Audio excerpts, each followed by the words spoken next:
Normally देखा जाता है कि प्रेगनेंसी के दौरान जो महिला होती है उसे बोला जाता है कि आप ज़्यादा से ज़्यादा खाना खाओ, आपको आपके लिए भी खाना है और आपके बच्चे के लिए भी खाना है।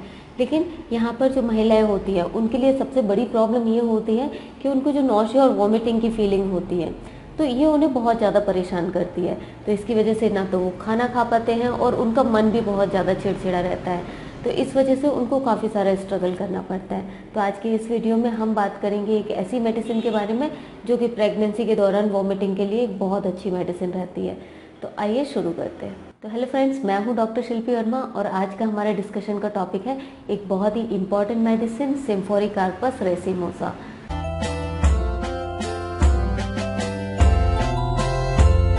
तो फ्रेंड्स, ये जो मेडिसिन होती है ये बनती है स्नोबेरी से। स्नोबेरी एक प्लांट होता है जिससे ये मेडिसिन को प्रिपेयर किया जाता है। तो इस मेडिसिन का बेस्ट रिजल्ट रहता है प्रेगनेंसी में महिलाओं की जो नौशिया वोमिटिंग की टेंडेंसी होती है उसके लिए।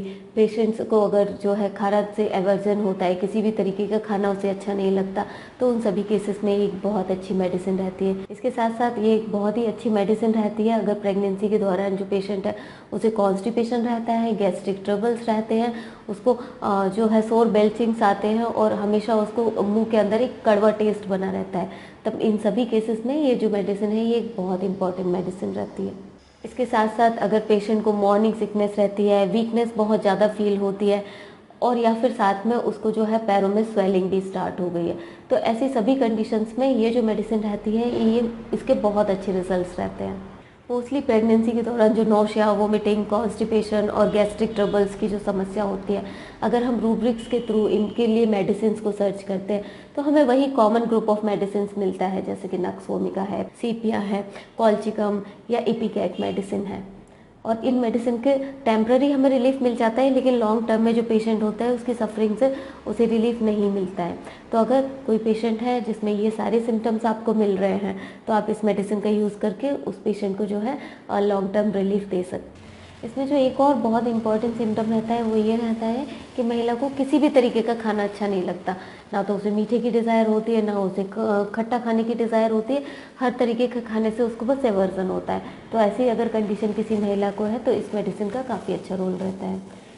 प्रेग्नेंट महिलाओं के अलावा ये मेडिसिन उन लड़कियों के लिए भी काफ़ी अच्छी मेडिसिन रहती है जिनको कि मेंसेस के दौरान, जब उनके मेंसेस चल रहे हैं तब उस दौरान में उनको जो है नौशिया वोमिटिंग कंटिन्यूसली होता रहता है। तो मेंसेस के दौरान ये जो नौशिया, वोमिटिंग और पेट में दर्द की समस्या है, ये किसी भी अगर कोई एक्टिविटी करती है महिला तो उसको ये प्रॉब्लम बढ़ जाती है।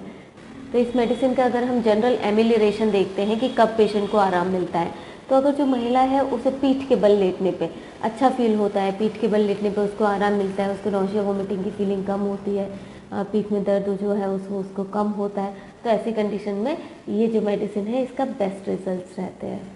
तो अब लास्ट में हम बात करते हैं कि इस मेडिसिन को हमें यूज़ कैसे करना है।